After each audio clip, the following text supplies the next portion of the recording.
نبی کریم صلی اللہ علیہ وسلم کے بعد مختلف قسم کے فتنے آئے، اہل علم نے قرآن کریم کے ذریعے سے ان فتنوں کا رد کیا۔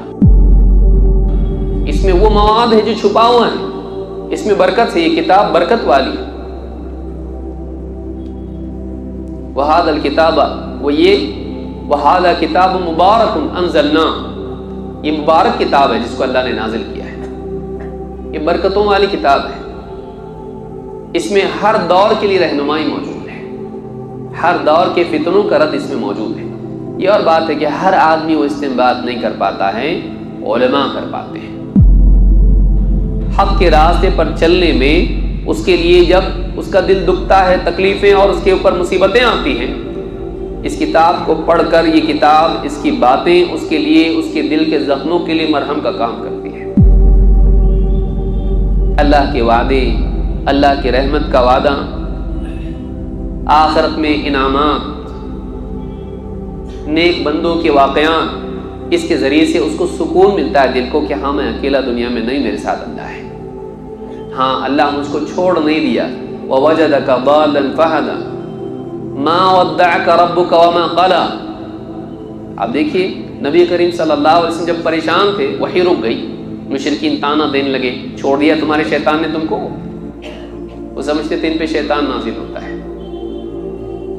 تو جب وحی رک گئی تو لوگوں نے طعنہ دینا شروع کیا، ان کے شیطان نے ان کو چھوڑ دیا، دیکھو جو آتا تھا نا ان کے پاس لے کر منتر، نعوذ باللہ، چھوڑ دیا اس نے۔ اللہ نے یہ صورت نازل کی جو ابھی پڑھی گئی، ما ودعک ربک وما قلی، اے نبی آپ کے رب نے آپ کو چھوڑ نہیں دیا اور نہ آپ سے ناراض ہوا ہے۔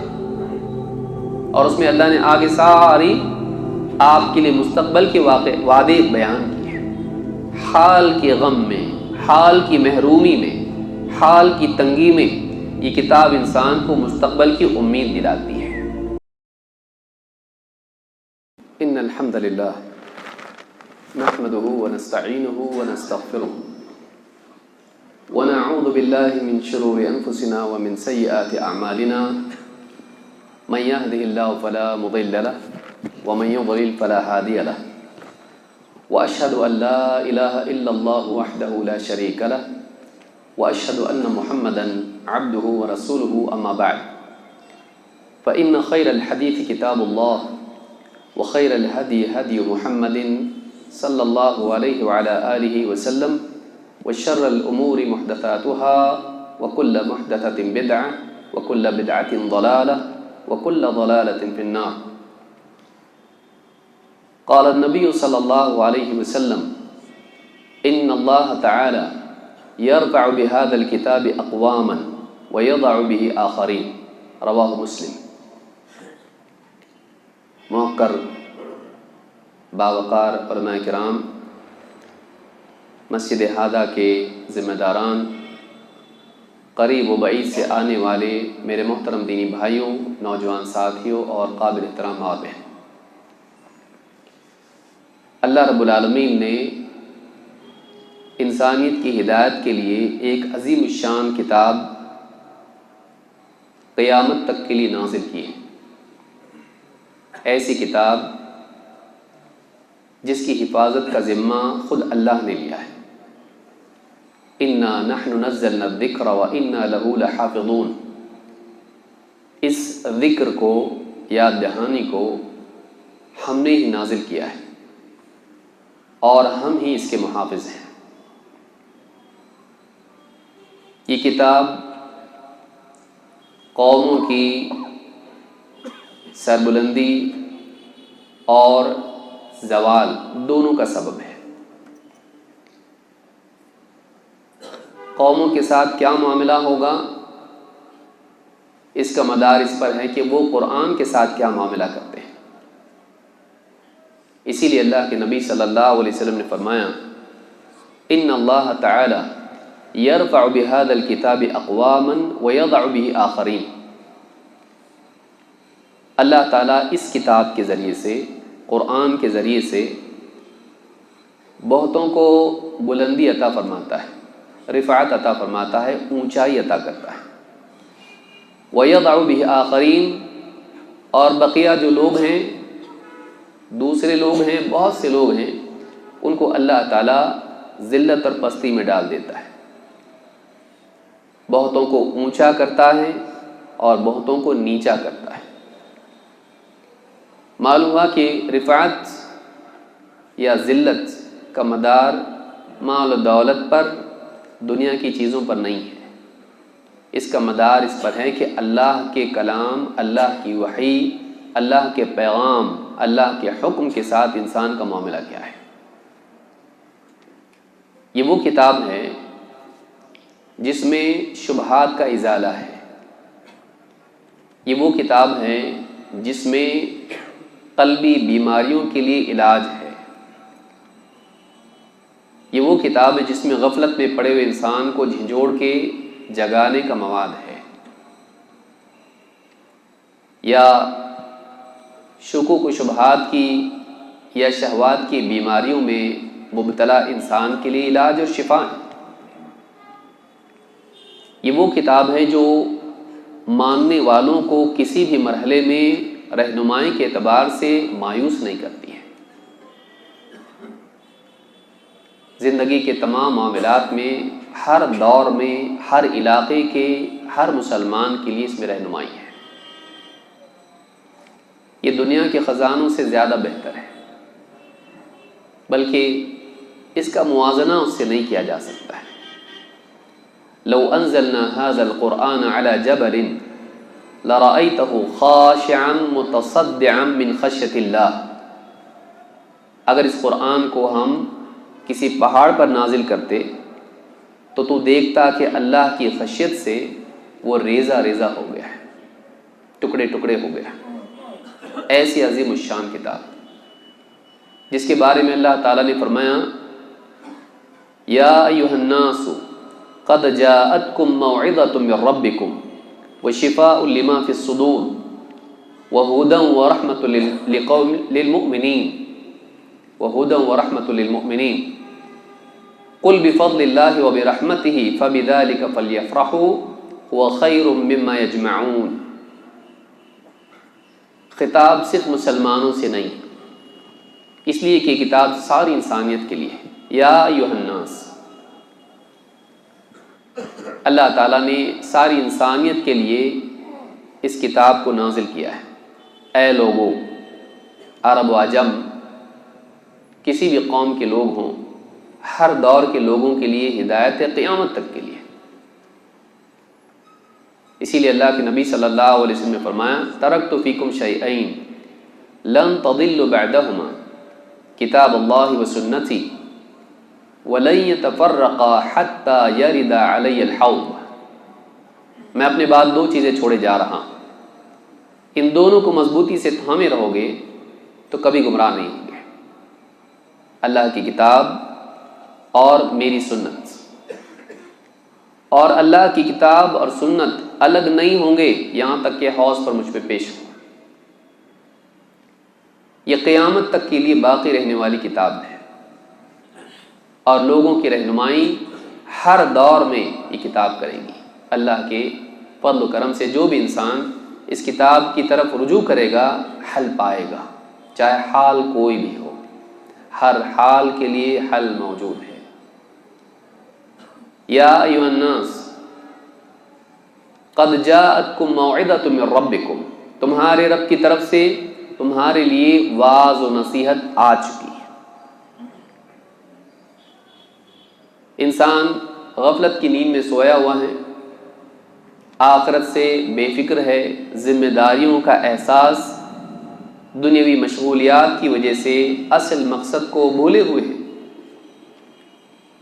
یہ کتاب جھنجھوڑ کے اس کو جگاتی ہے۔ یہ موعظت ہے، واعظ اس کو کہتے ہیں جس سے انسان کا دل جھنجھوڑ دیا جائے اور غفلت اس سے ہٹائی جائے اور اسے فکر ہو اپنے انجام کی۔ جنت و جہنم کا تذکرہ اس میں ہے۔ انسان کو یہ کتاب بتاتی تیرا اصل مسئلہ کیا ہے، قیامت کے دن کے احوال اس کتاب میں ہیں۔ انسان کو احساس دلاتی ہے کہ ایک دن حساب ہونے والا ہے، اپنے اعمال کی فکر کر، ان کی اصلاح کر، اپنے انجام کی فکر کر۔ قوموں کا حال اس میں ہے اور ان کا انجام کیا ہوا، ماننے والوں کا، نہیں ماننے والوں کا، انبیاء کی دعوت کو قبول کرنے والی قومیں، اس کا انکار کرنے والی، نبیوں کا مذاق اڑانے والی قومیں، ان کا انجام کیا ہوا۔ اس کتاب میں ان کا انجام ہے، دنیا کا بھی آخرت کا بھی۔ السعید من وعظ بغیرہ، سعید کامیاب وہ ہے، سعادت مند وہ ہے جو دوسرے کے انجام سے، حال سے عبرت لے۔ اللہ کے نبی صلی اللہ علیہ وسلم فرماتے ہیں السعید من وعظ بغیرہ، واقعی سعادت مند انسان وہ ہے جو دوسروں کو دیکھ کے نصیحت لے۔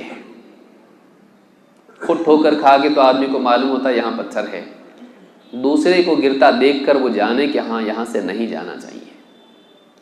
اللہ تعالیٰ نے پچھلی قوموں کے قصے قرآن میں اس لیے بیان نہیں کیے کہ ہم بطور قصے کہانی ان کو پڑھیں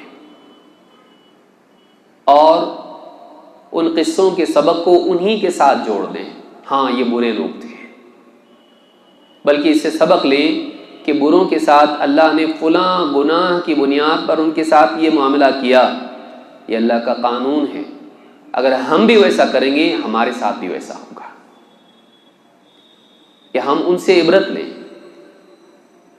کہ ان کے ساتھ جب اللہ تعالیٰ نے ان کی بدعملی کی وجہ سے یہ معاملہ کیا، اگر ہم بھی اسی گناہ کا، برائی کا شکار ہوں، اللہ کے پاس قانون ایک ہی ہے، وہ ہمارے ساتھ بھی وہی کرے گا۔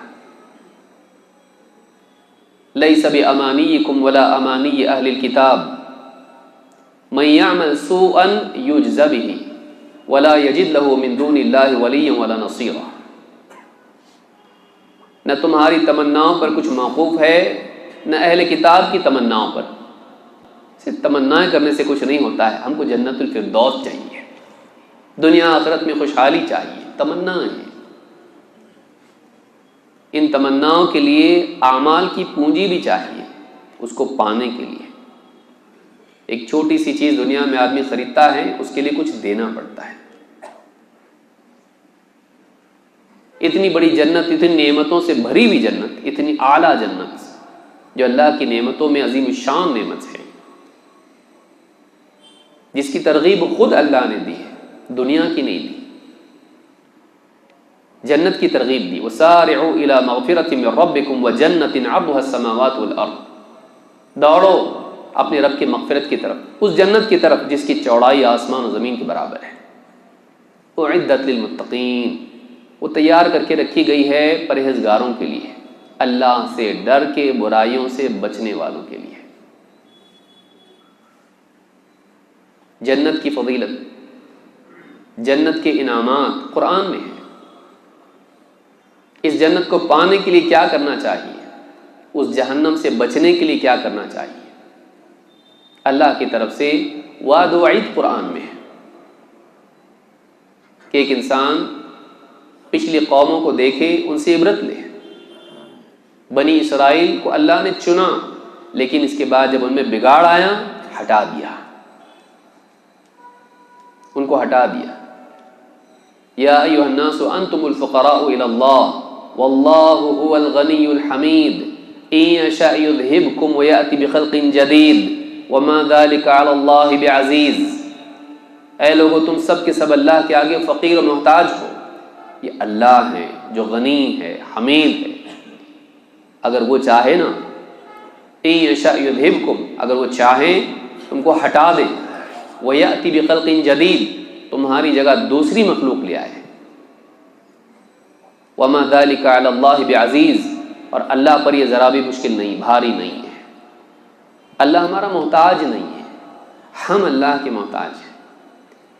اللہ کا دین بھی ہمارا محتاج نہیں، ہم اپنی زندگی میں نجات کے لیے اللہ کے دین کے محتاج ہیں۔ لیس بامانیکم ولا امانی اہل الکتاب، نہ تمہاری تمناؤں سے کچھ ہوتا ہے، نہ اہل کتاب کی تمناؤں سے۔ من یعمل سوءا یجز بہ، جو برائی کرے گا اس کا بدلہ اس کو ملے گا۔ ولا یجد له من دون اللہ ولیا ولا نصیرا، اور اللہ کے مقابلے میں وہ اپنا کوئی مددگار، اپنا کوئی محافظ، مددگار نہیں پائے گا۔ اس کتاب میں پچھلی قوموں کے بارے میں تفصیلات ہیں، ان کی غلطیوں کا ذکر ہے، ان پر ملامت ہے، تاکہ ہم اس سے بچنے والے بنیں۔ اس میں واعظ ہے کہ اللہ کی پکڑ ان بطش ربک لشدید، تیرے رب کی پکڑ بہت سخت ہے۔ اس کتاب میں انسان کے دل کے لیے نرم کرنے کا مواد ہے۔ قد جاءتکم موعظۃ من ربکم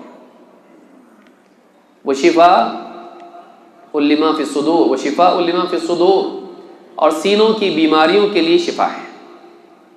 سینوں میں دو قسم کی بیماریاں ہوتی عموماً، شبہات کی، شہوات کی، ڈاؤٹس اینڈ ڈیزائرز۔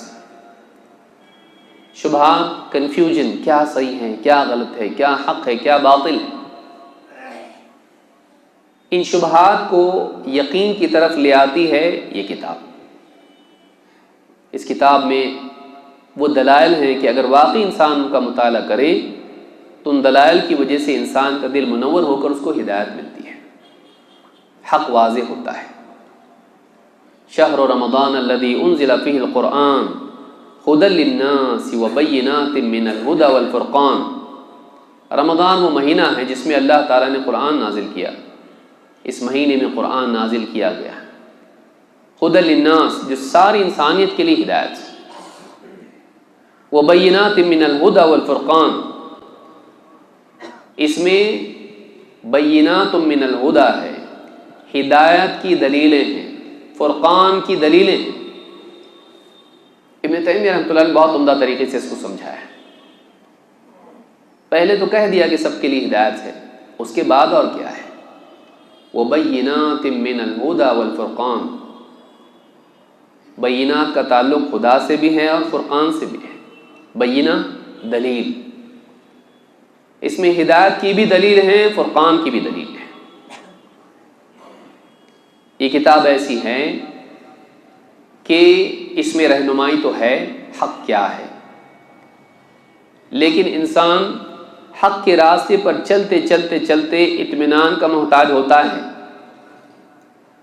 وَلَٰكِن لِيَطْمَئِنَّ قَلْبِي، اس کے اطمینان قلب کے لیے اس میں مواد ہے، ایسی دلیلیں ہیں کہ اس کو اطمینان ہوتا ہے کہ ہاں میں صحیح راستے پر ہوں۔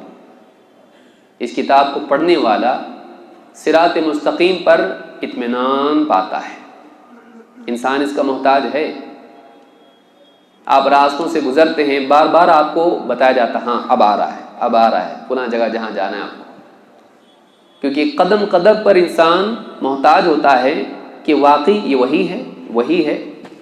اطمینان اس کو دلانے کے لیے کتاب ہے۔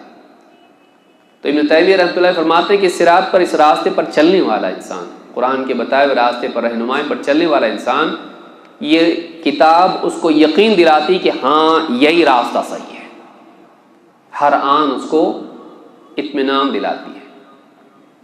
لیکن اسی راستے سے نکلنے والے اور بھی راستے ہیں، صراط مستقیم سے جڑی ہوئی پگ ڈنڈیاں بھی تو ہیں۔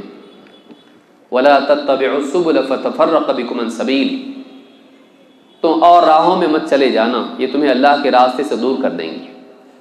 کبھی زندگی میں ایسا موقع آتا ہے انسان کو چننا پڑتا ہے یہ یا یہ، دونوں میں سے حق کیا ہے، کیونکہ اشتباہ پیدا ہو جاتا ہے، کنفیوژن پیدا ہو جاتا ہے۔ کہتے ہیں وَبَيِّنَاتٍ مِّنَ الْهُدَى وَالْفُرْقَانِ، اس میں فرقان کی بھی دلیل ہے۔ اس میں ایسی علامات ہیں کہ انسان کے لیے تفریق کرنا آسان ہو جاتا ہے، یہ غلط یہ صحیح۔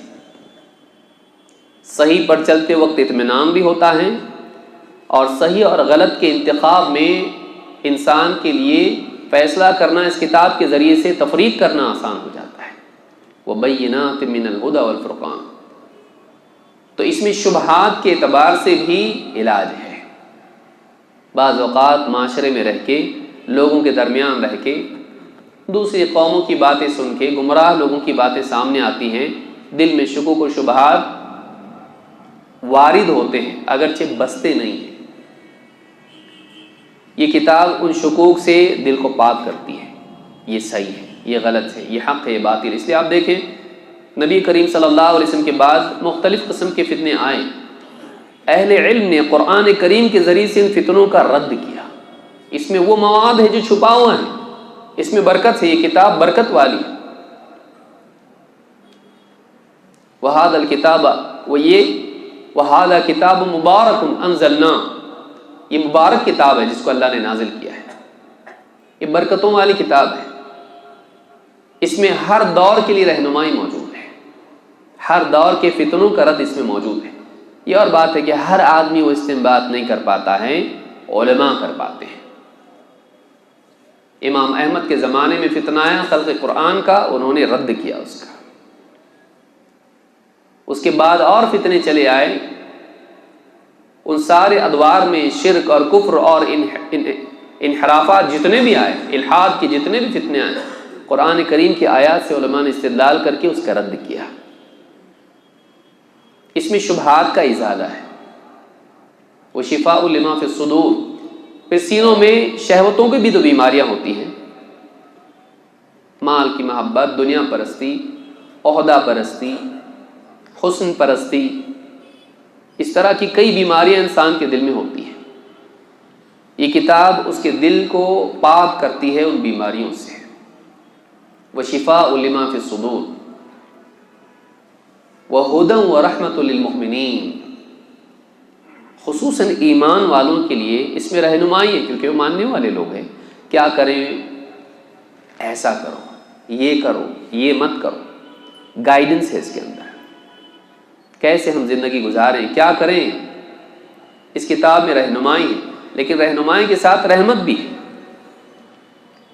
اس میں جو باتیں ہیں، انسان کی زندگی میں جب دکھ اور پریشانیاں آتی ہیں، حق کے راستے پر چلنے میں اس کے لیے جب اس کا دل دکھتا ہے، تکلیفیں اور اس کے اوپر مصیبتیں آتی ہیں، اس کتاب کو پڑھ کر یہ کتاب، اس کی باتیں اس کے لیے، اس کے دل کے زخموں کے لیے مرہم کا کام کرتی ہے۔ اللہ کے وعدے، اللہ کی رحمت کا وعدہ، آخرت میں انعامات، نیک بندوں کے واقعات، اس کے ذریعے سے اس کو سکون ملتا ہے دل کو کہ ہاں میں اکیلا دنیا میں نہیں، میرے ساتھ اللہ ہے، ہاں اللہ مجھ کو چھوڑ نہیں دیا۔ وَوَجَدَكَ ضَالًّا فَهَدَى مَا وَدَّعَكَ رَبُّكَ وَمَا قَلَى۔ آپ دیکھیے نبی کریم صلی اللہ علیہ وسلم جب پریشان تھے، وحی رک گئی، مشرکین طعنہ دینے لگے، چھوڑ دیا تمہارے شیطان نے تم کو۔ وہ سمجھتے تھے ان پہ شیطان نازل ہوتا ہے، تو جب وحی رک گئی تو لوگوں نے طعنہ دینا شروع کیا، ان کے شیطان نے ان کو چھوڑ دیا، دیکھو جو آتا تھا نا ان کے پاس لے کر منتر، نعوذ باللہ، چھوڑ دیا اس نے۔ اللہ نے یہ صورت نازل کی جو ابھی پڑھی گئی، ما ودعک ربک وما قلی۔ اے نبی، آپ کے رب نے آپ کو چھوڑ نہیں دیا اور نہ آپ سے ناراض ہوا ہے۔ اور اس میں اللہ نے آگے ساری آپ کے لیے مستقبل کے وعدے بیان کیے ہیں، حال کے غم میں، حال کی محرومی میں، حال کی تنگی میں یہ کتاب انسان کو مستقبل کی امید دلاتی ہے۔ جس کے سامنے فیوچر کی امید ہو، حال کی تنگی برداشت کرنا اس کے لیے آسان ہو جاتا ہے۔ یہ کتاب ایمان والوں کو صراط مستقیم پر چلنے میں رہنمائی دیتی ہے، اور ساتھ ہی اس راستے پر چلنے میں جو تکلیفیں آتی ہیں، اس کتاب کو پڑھنے کی وجہ سے انسان دنیا میں بھی اللہ کی رحمت کا حقدار بنتا ہے، اور اللہ کی رحمت سے امید باندھنا اس کے لیے آسان ہو جاتا ہے۔ قل بفضل اللہ وبرحمتہ، آگے اللہ فرما رہے ہیں قل بفضل اللہ وبرحمتہ، یہ اللہ کے فضل اور اس کی رحمت سے ہے۔ فبذلک فلیفرحوا، ایمان والوں کو چاہیے کہ اس پر خوش ہو جائیں، اس کی بنا پر خوش ہو جائیں۔ علماء کہتے ہیں اس کی بنا پر، فبذلک فلیفرحوا، بذلک کیا چیز؟ قرآن۔ یہ اللہ کا فضل ہے، اس کی رحمت ہے۔ ابن عباس رضی اللہ تعالیٰ عنہ اس کی تفسیر میں کہتے ہیں فضل اللہ اسلام ہے اور اس کی رحمت قرآن ہے۔ اسلام اور قرآن، ایمان والوں کو چاہیے کہ اسلام کو پا کر، قرآن کو پا کر خوش ہو جائیں۔ فَبِذَلِكَ فَلْيَفْرَحُوا هُوَ خَيْرٌ مِّمَّا يَجْمَعُونَ، یہ ان تمام خزانوں، نعمتوں سے بہتر ہیں جس کو جمع کرنے میں لوگ لگے ہوئے ہیں۔ اللہ کا دین، آدمی آج سوچتا ہے میرے پاس یہ نہیں، میرے پاس وہ نہیں، موٹر گاڑی نہیں، گھر نہیں، پیسہ نہیں، بینک بیلنس نہیں، کیش نہیں، بعض اوقات بیماری ہے، صحت نہیں، محروم انسان کو اس کے دل میں اللہ کے لیے شکایت پیدا کرتی ہے۔ لیکن آدمی دیکھے کہ جو کھویا یا نہیں پایا وہ چھوٹا ہے اور کھونے والا ہے، مل بھی گیا تو باقی رہے گا؟ سب کچھ مل گیا کسی انسان کو، کیا وہ باقی رہنے والا ہے؟ یا تو وہ اس کو چھوڑے گا یا تو پھر یہ اس کو چھوڑے گا، دو میں سے تو ایک ہونا پکا ہے۔ یا تو زندگی ہی میں دنیا کی نعمتیں انسان کا ساتھ چھوڑ دیتی ہیں، یا پھر زندگی کے اختتام پر انسان ان سے جدا ہو جاتا ہے، اس کو گھسیٹ کے لے جایا جاتا ہے آخرت میں۔ نعمتیں جتنی بھی ہیں یہ جدا ہونے والی ہیں، ان کو کھونا ہے، اور یہ ختم ہونے والی چیزیں ہیں۔ ما عندکم ینفد وما عند اللہ باق، تمہارے پاس جو کچھ بھی ہے سب ختم ہونے والا ہے، اللہ کے پاس جو ہے وہ باقی رہے گا۔ قرآن کے بارے میں کیا کہا، اسلام کے بارے میں کیا کہا؟ وہ خیر مما یجمعون۔ دنیا میں اگر آپ کو کچھ نہیں ملا ہے، آپ کسی کو جاتے ہوئے دیکھ رہے ہیں، موٹر گاڑی میں جا رہا ہے اور پیسے والا ہے، بہت کچھ اس کے پاس ہے، سب کچھ دنیا کا اس کے پاس ہے، بادشاہ ہے وہ دنیا کا، اسلام اس کے پاس نہیں ہے۔ آپ کے پاس اسلام ہے، چاہے آپ کے پاؤں میں پھٹی ہوئی چپل ہو، آپ کے لباس میں پیبند ہو، آپ کا چشمے کا ایک شیشہ ٹوٹا ہوا ہو، آپ اس سے بہتر ہیں اگر خاتمہ اللہ ہم سب کا ایمان پر کرے۔ هو خیر مما یجمعون، جو کچھ لوگ جمع کر رہے ہیں اس سے بہتر ہے۔ کبھی ہم لوگ بیٹھ کے سوچتے ہیں اللہ رب العالمین نے اسلام دیا، کتنی بڑی نعمت اللہ کی، اللہ کا بہت بہت احسان ہے۔ بعض اوقات مفت میں ملی ہوئی چیزیں ان کی واقعی قدر نہیں ہوتی ہے، یہ تو ملنا ہی تھا نا، ہمارا گھر ہی مسلمان تھا، مسلمان گھر میں پیدا ہوئے۔ یہ ان سے پوچھیے جو اسلامی گھر میں پیدا نہیں ہوئے، مسلمان گھر میں پیدا نہیں ہوئے، تڑپ اٹھتے ہیں ماں باپ کو دیکھ کر کے کفر پر مرے ہیں، شرک پر مرے ہیں، اب جاگے بچا بھی نہیں سکتے، ان کو چلے گئے وہ۔ اسلام کتنی بڑی نعمت ہے جو اللہ نے ہم کو دی ہے۔ اس اسلام پر، اس قرآن پر خوش ہو جائیں۔ دنیا کی چیزیں نہیں ملی دکھی ہونے کی بات نہیں، اسلام اللہ نے ہم کو دیا، یہ ساری محرومیوں پر بھاری ہے۔ قرآن اللہ نے ہم کو دیا، یہ ساری محرومیوں پر بھاری ہیں۔ آج دنیا کی قومیں پریشان ہیں، صحیح غلط میں تمیز کرنے کے لیے ان کے پاس کوئی پیمانہ ہی نہیں، کیا صحیح ہے کیا غلط کوئی پیمانہ ہی نہیں، کیسے اس کو صحیح کہیں، کیسے اس کو غلط کہیں۔ مثال آپ دیکھیے LGBTQ، اس میں ابھی اور بڑھا دیا ان لوگوں نے پلس، یہ بتانے کے لیے ابھی گنتی ختم نہیں ہوئی، واقعی اسی لیے وہاں اتنی پریشانی ہو گئی ہے قوموں کو کہ کیا ہم کریں اب اس کا حل ان کے پاس نہیں ہے، کہ انہوں نے کہا کہ جینڈر کئی ہو سکتے ہیں، پہلے سے چلا آ رہا ہے مرد عورت، اب جینڈر انہوں نے کیا کہا کئی ہو سکتے ہیں، جس کو جو لگے وہ ہے، LGBTQ، اور کہا کہ انفینٹ ہے وہ، اس کی کوئی گنتی نہیں کی جا سکتی۔ لوگ پریشان ہیں، اسکولوں میں پریشان ہیں، بچیوں کی اسکولوں میں ایسے لوگ آ جا رہے ہیں جو کل تک لڑکا تھا آج لڑکی ہے، قانون اس کو روک نہیں سکتا۔ اسلام میں اس کا حل تھا لیکن قانون میں اس کا حل نہیں ہے۔ مائیں پریشان ہیں، ہماری بچیاں ہاسٹل میں ہیں اور اسکولوں میں ہیں، کم عمر ہیں، بلوغت کے قریب ہیں، اور ایسے لوگ اس میں آ جا رہے ہیں جو لڑکا تھا آج لڑکی ہے، بس اس وجہ سے کہ اس نے فارم بھر دیا آج سے میں لڑکی، ان کی عزتیں عصمتیں محفوظ نہیں ہیں۔ غسل خانوں سے لے کر ٹوائلٹس تک آپ دیکھیں، کوئی بھی آ سکتا اس میں آدمی، یہ بول کے کہ صرف آج سے میں عورت ہوں۔ وہ لوگ پریشان ہیں، ان کے پاس حل نہیں ہے اس کا کچھ۔ قرآن میں ہر چیز کے لیے آپ لوط علیہ السلام کا قصہ دیکھیے، اللہ نے ان کے ساتھ کیا کیا۔ اسلام میں حل ہے، یہ غلط۔ شراب کے بارے میں کوئی قانون ایسا نہیں بنا سکتے، شراب سے اتنے ایکسیڈنٹس ہوتے ہیں، عزتیں خراب ہوتی ہیں، قتل ہوتے ہیں، اس کو بند نہیں کر سکتے۔ اسلام میں اس کا حل موجود ہے۔ کتنے مسائل ایسے ہیں جن کا حل لوگوں کے پاس نہیں ہے۔ پڑھی لکھی قومیں ہیں، اتنا زیادہ فلسفیکل ہو گئے ہیں کہ انہوں نے یہ کہا ہے کہ ٹروتھ بھی ریلیٹیو ہوتا ہے.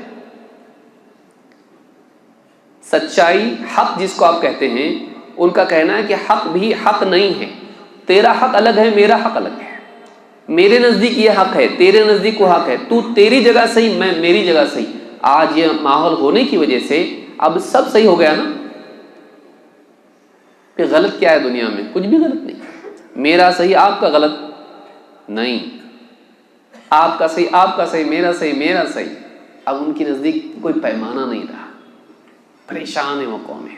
ان میں سے سمجھدار لوگ پریشان ہیں، نادان لوگ تو ویسے بھی پریشان کرتے ہیں، ہوتے نہیں ہیں. لیکن پورا سماج آج پریشان ہے.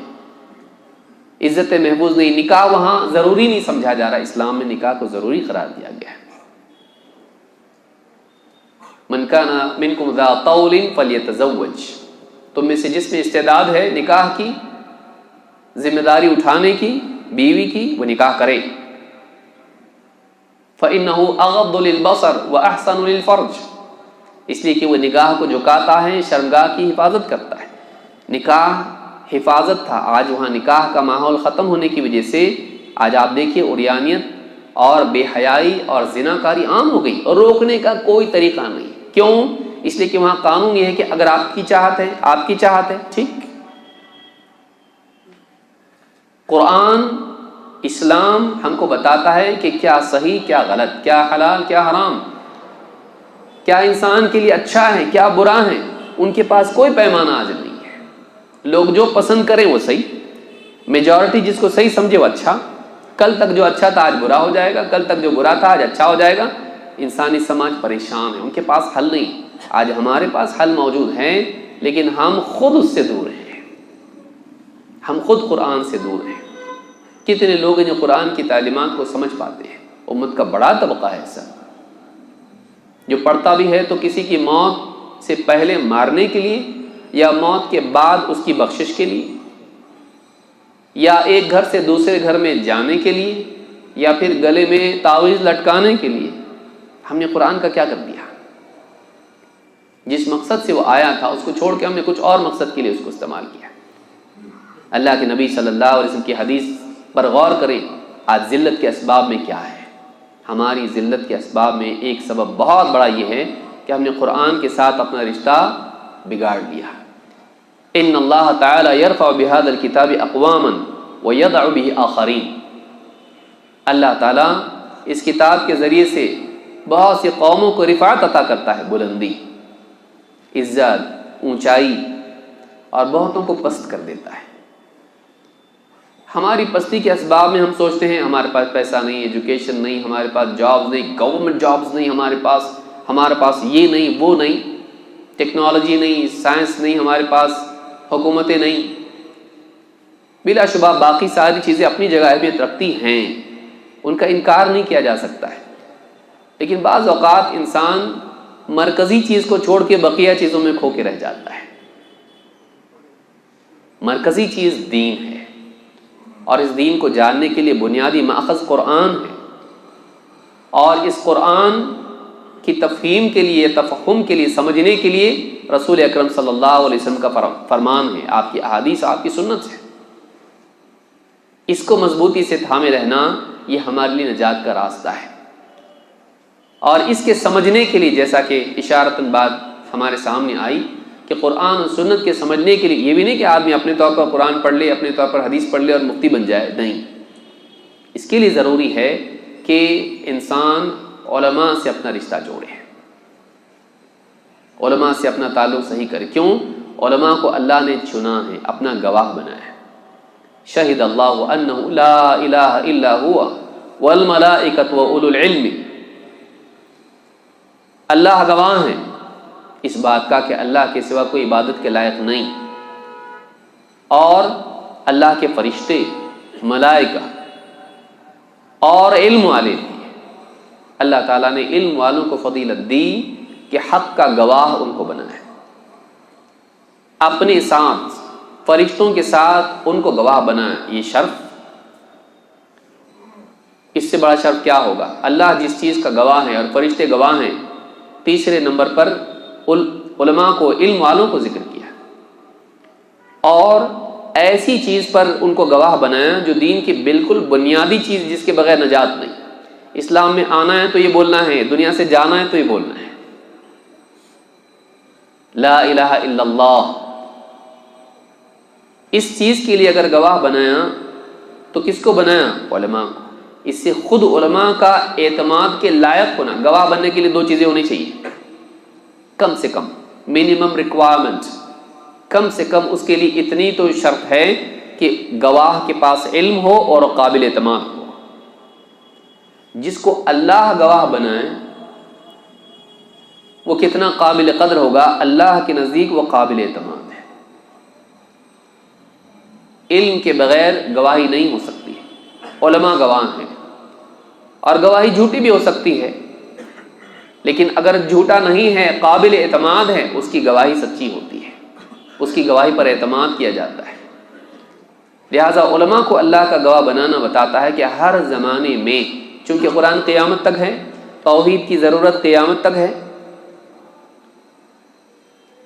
لہذا اس توحید کے گواہ اور اس توحید کو سمجھانے والے قیامت تک رہیں گے.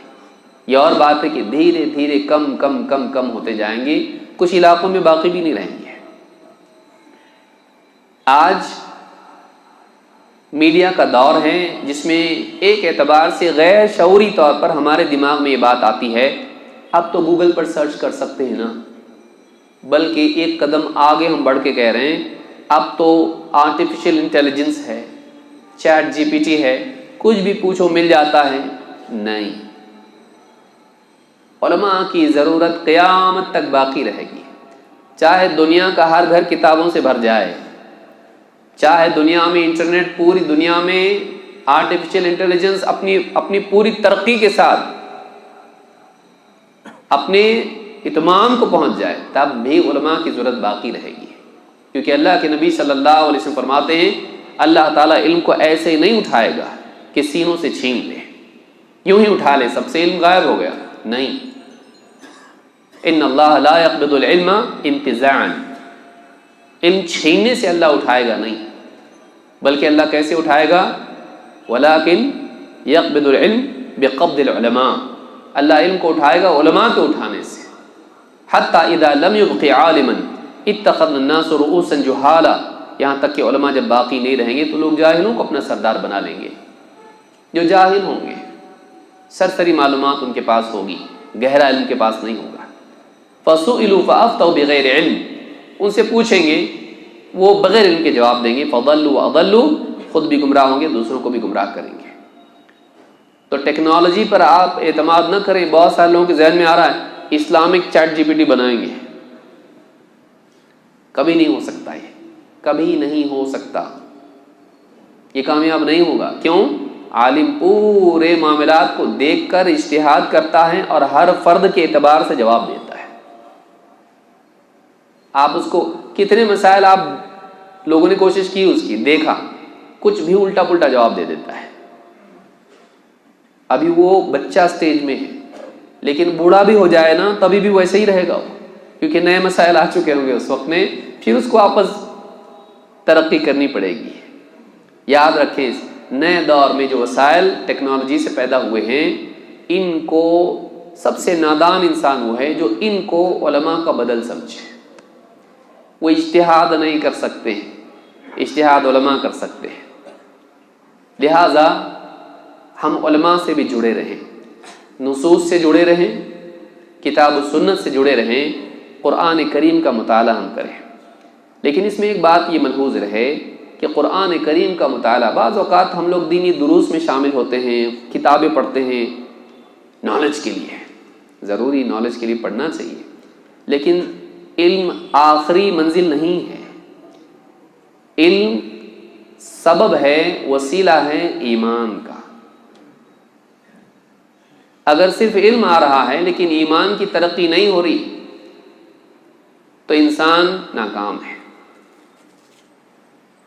یعرفونہ کما یعرفون ابناءہم.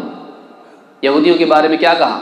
یہ اس نبی کو ایسا پہچانتے ہیں جیسے اپنے بیٹوں کو پہچانتے ہیں. صرف پہچاننے سے ہوا کیا؟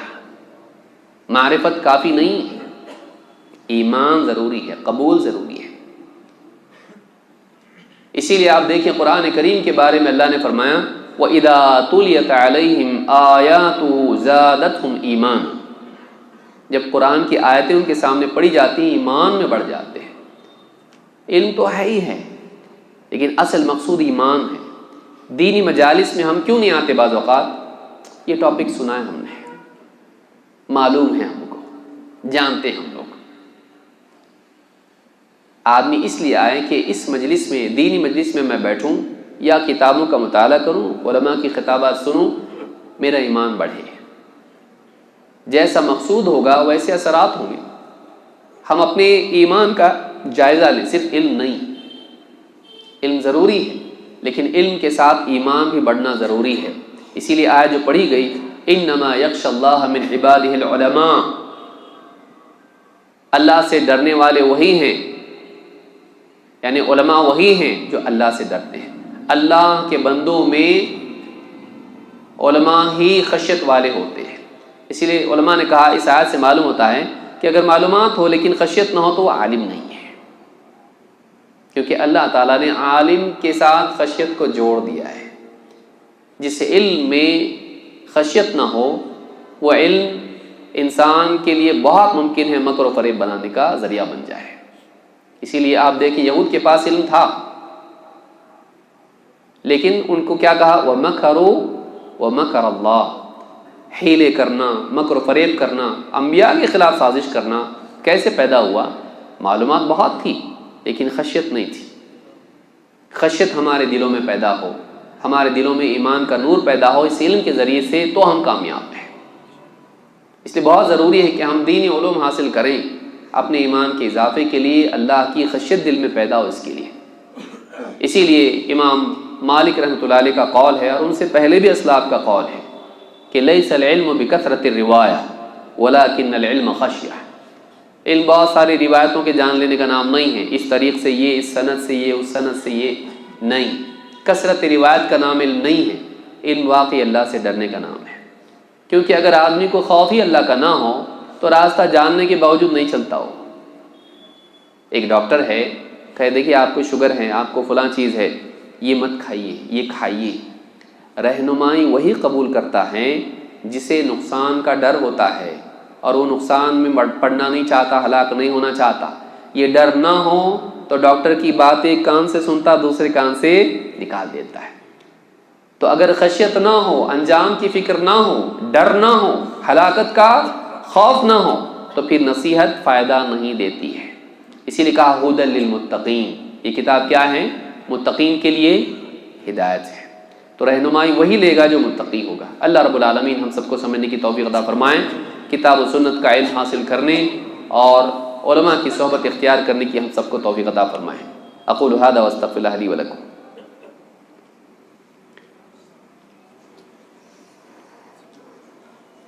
ایک بچہ نوجوان ہے، ایک نوجوان ہے جو اسپتال میں ہیں، زیر علاج ہیں، بیمار ہیں اور حالت ٹھیک نہیں ہے۔ اللہ رب العالمین ان کو شفا عطا فرمائیں، اور ایسے جتنے بھی پریشان حال ہیں، بیمار ہیں، اللہ رب العالمین ان سب کو شفا عطا فرمائیں، ان کے حال کو درست فرمائیں۔ جو بھی کسی بھی اعتبار سے پریشان ہیں، اللہ رب العالمین ان کی پریشانی کو دور فرمائیں، اور ہم لوگوں کو دینی مجالس میں آنے کی، اپنے ایمان کو بہتر بنانے کی، اپنی زندگی کو بہتر بنانے کی توفیق عطا فرمائیں۔ ہم سب کا خاتمہ ایمان پر فرمائیں۔ اقول ھذا واستغفر اللہ لی ولکم۔